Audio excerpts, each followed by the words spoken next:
Игра занимает прочное место в жизни каждого человека и общества, ведь она определяет, какое развитие получит ребенок в будущем. В процессе игры дети развиваются физически, эмоционально и духовно. Они учатся работать в команде, выражать свои мысли и узнают о своих сильных и слабых сторонах. У каждого народа есть игры. Они могут быть схожи с играми других народов, но у них все равно присутствует своя особенность. А раньше они передавались из поколения в поколение. Сегодня дети в них мало играют, потому что их заменили виртуальные игры в телефоне.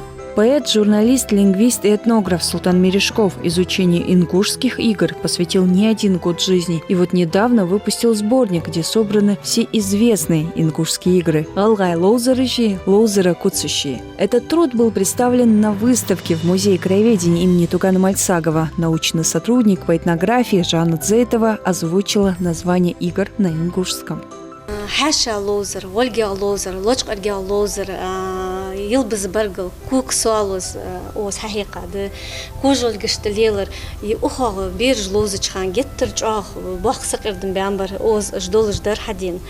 Хәті Лечкарга лоузер, Элми Элриве, Пил хавалер, Тялга лоузер, كلك عدلر تعرفي ما ألر جديرك لوزر ستوبرا لوزر شردولك تق يلبس برجل حاليرد استعرفي ديتا لوزر إج لوزر جدواسش أخ كنيشكا ده تلصق بيغلغي كتاج ده سخ أولر جد يرشت أختي باردو كنيشك تأخلش نقد ده عن خيرتون حن أوتش سون سين بعد دينت إزبيرش تصميل بوخسق إردن بالو وصحبه كاتشان ميل جو أتشان بولش إزبيرش قستر إزهار حم حبار جدينا شيشيت سنتقاش غير تشتقوش قستر إزبيرش.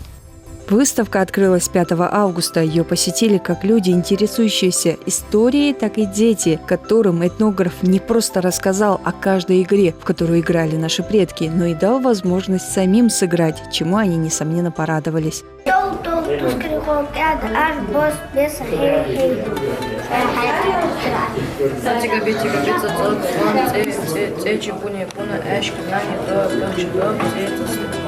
Эти игры развивают мышление, память, моторику рук, четкость, меткость. И в жизни любого человека эти игры, хоть они и игры, они, на мой взгляд, они необходимы.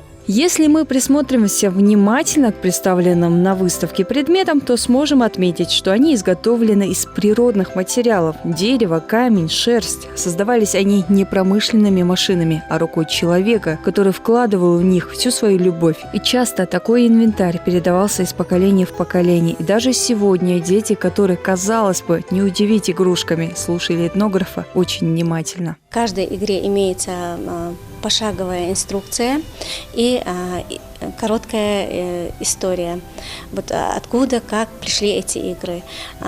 Особенно всем было интересно, когда сам автор этих работ рассказывал о чертовых путах. Йылбыз баргал, Аллай Мехтилалыч. Ажум, андер хаариявари ухшир. Ажум, мер ухкал улия. Наргвехер. Ажум, андер улия. Что Он ерышт ашивара. Ерышт хатер.